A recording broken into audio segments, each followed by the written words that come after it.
جی دوستو، field marshal Asim Munir اس وقت امریکہ میں ہیں۔ انہوں نے جنرل مائیکل کولیلا جو سیٹ کام کے چیف ہیں، وہ اس ماہ کے آخر میں ریٹائر ہو رہے ہیں، تو ان کی فیئر ویل تقریب تھی، کوئی ایونٹ تھا جس میں انہوں نے شرکت کی، اور وہاں انہوں نے جو انکمنگ سیٹ کام کے چیف ہیں ان سے بھی ملاقات کی، اور اسی موقع سے فائدہ اٹھاتے ہوئے فیلڈ مارشل نے پاکستانی ڈائسپورا سے بھی انٹریکشن کیا، اور وہاں انہوں نے ان سے خطاب بھی کیا، اور اپنے خطاب میں جو کہ رپورٹ ہوا ہے پاکستانی میڈیا میں بھی اور بھارت کے میڈیا میں خاص طور پر، انہوں نے یہ زور دے کر کہا کہ اگر بھارت نے ہمارے جو مشرقی دریائیں انڈس واٹر ٹریٹی کے تحت جو پانی ہمیں ملتا ہے، اگر وہ بھارت نے روکا، ڈیمز بنائے، تو ہمارے پاس میزائل ہیں، ہم میزائلوں سے ان ڈیمز کو تباہ کر دیں گے۔ تو اس پہ بھارت میں بڑا ایک شور برپا ہے، اور ساتھ میں ان کا یہ بیان جو اس میں رپورٹ ہوا ہے کہ اگر ہم پاکستان کو کسی نے میلی آنکھ سے دیکھا، تباہ کرنے کی کوشش کی، تو پھر دنیا یہ سمجھ لے کہ تباہی تو پھر سب کی ہی ہوگی along دیز لائنس، کیونکہ میرے پاس ان کی اسپیچ کا ٹیکسٹ نہیں ہے۔ ممکن ہے کہ یہ سوال و جواب میں جو ہے یہ بات کہی ہو، لیکن بہرحال یہ رپورٹ ہو رہی ہیں یہ چیزیں۔ میں جو ہے عاصم منیر یا فیلڈ مارشل کے جو ہے اس بیان پہ کچھ بات کرنا چاہتا ہوں۔ دیکھیے، جب پہلگام کا واقعہ بھی ہوا اور جب بھارت نے انڈس واٹر ٹریٹی کو غیر قانونی طور پہ، جس کی کوئی دنیا میں مثال نہیں ملتی، اس کو بینس میں رکھ دیا، اور گو کہ ٹریٹی میں کوئی ایسی شق نہیں ہے جس کے تحت آپ انڈس واٹر ٹریٹی کو بینس میں رکھ لیں۔ بہرحال انہوں نے یہ کام کیا، اور پھر جو ہے کچھ پروجیکٹس بھی شروع کر دیے۔ مثال کے طور پر ابھی ایک نیا پروجیکٹ بھی وہ شروع کرنے والے ہیں، سوال کوٹ، یہ ہائیڈرو الیکٹرک پروجیکٹ ہے جو کہ میں چناب ریور پہ بنے گا۔ یہ تقریباً 120 کلومیٹر جموں سے دور ہے، اور 130 کلومیٹر سری نگر سے۔ تو یہ جو ہے اس قسم کے اب پروجیکٹس شروع ہو چکے ہیں، اور بھارت چونکہ اب کوئی اس سے کمپلائنس اس کی نہیں ہے انڈس واٹر ٹریٹی سے، اور نہ وہ کورٹ آف آربیٹریشن میں آ رہا ہے، نہ نیوٹرل ایکسپرٹ پہ، جو کہ کشن گنگا اور اتلے وغیرہ جو پروجیکٹس ہیں جو کہ کنٹروورشل ہیں، جن کے ڈیزائن پہ پاکستان کو کچھ تحفظات ہیں، تو وہ سارا پروسیس چونکہ اب یک طرفہ ہو رہا ہے، بھارت اس میں پارٹیسپیٹ نہیں کر رہا، تو ہمارے لیے جو خطرات ہیں فیوچر میں وہ بڑے سنگین ہیں۔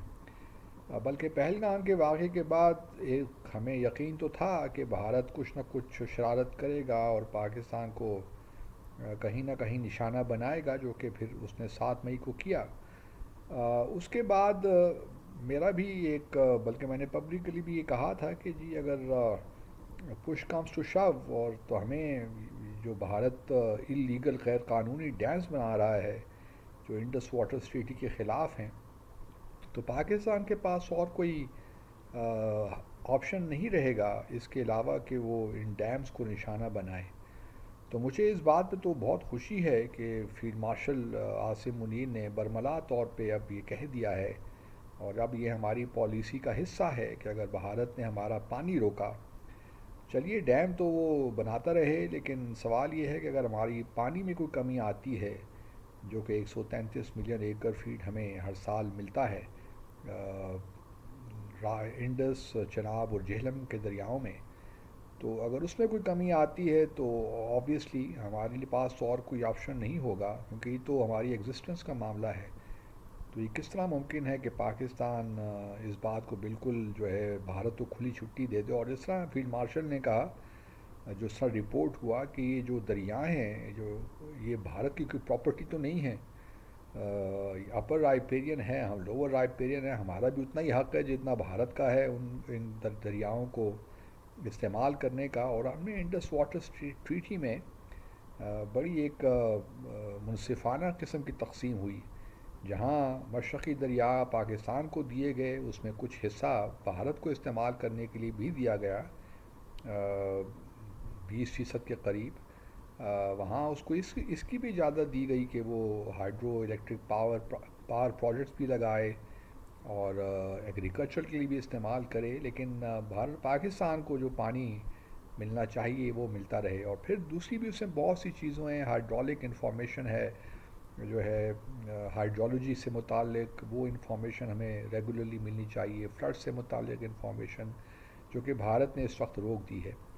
اور بھارت جو ہے اب ایک عجیب سا تماشا شروع ہو گیا ہے۔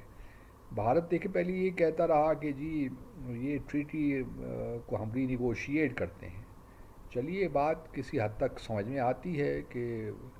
معاملات تبدیل ہو گئے ہیں، دنیا تبدیل ہو گئی ہے، تو کوئی حرج نہیں ہے اگر بھارت کوئی کنکریٹ چیز پاکستان کے سامنے رکھے کہ جی ان تبدیلیوں کی ضرورت ہے to make the treaty compatible with present day requirements. تو اگر ایسی کوئی بات ہے تو کوئی کنکریٹ پروپوزل سامنے لے کر آئے، لیکن پھر وہ بات شروع کر دیتا ہے کراس بارڈر ٹیررزم کی، جو کہ بالکل ایکسٹرینیس ایشوز ہیں، اور پھر وہ لے جاتا ہے نہرو نے غلط ٹریٹی سائن کرتی تھی اور پاکستان، تو یہ سارے جو ایشوز ہیں اس سے کنفیوژن ظاہر ہوتی ہے بھارت کی جانب سے کہ آیا وہ اس کو ٹریٹی کو پولیٹیکل انسٹرومنٹ کے طور پہ استعمال کر رہا ہے پاکستان کے خلاف، یا واقعی وہ سنجیدہ ہے کہ بھئی اس ٹریٹی میں کچھ کمی بیشیاں نظر آتی ہیں آج کے حالات کو سامنے رکھتے ہوئے، تو اس میں کچھ تبدیلی کی ضرورت ہے۔ تو بھارت کو پہلے تو یہ ایک اپنا فیصلہ کر لینا چاہیے کہ وہ انڈس واٹر ٹریٹی کو ایک پولیٹیکل ٹول کی طرح استعمال پاکستان کے خلاف کرنا، اگر ایسا ہے تو پاکستان کے پاس تو اور کوئی میرے خیال میں آپشن نہیں رہے گا، اور ہمیں یہ انشور کرنا پڑے گا اگر ہمارا پانی کم ہوتا ہے آنے والے سالوں میں کہ جو رکاوٹیں ہیں ان کو ہم دور کریں۔ اور اس میں تو بھارت کو کوئی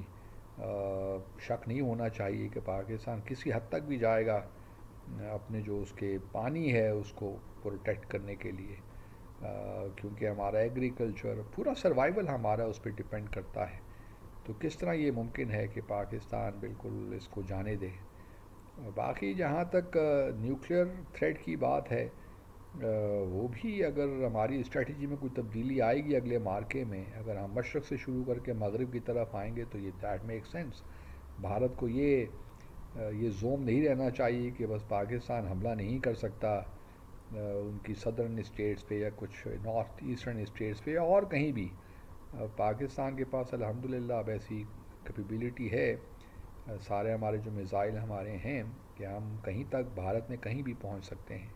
تو بھارت کو میرے خیال میں تھوڑا بہت ریفلیکشن اپنا کرنا چاہیے کہ مسائل کو اس حد تک نہ لے جائے جہاں پہ کہ فل اسکیل وار کا خطرہ ہو۔ Thank you.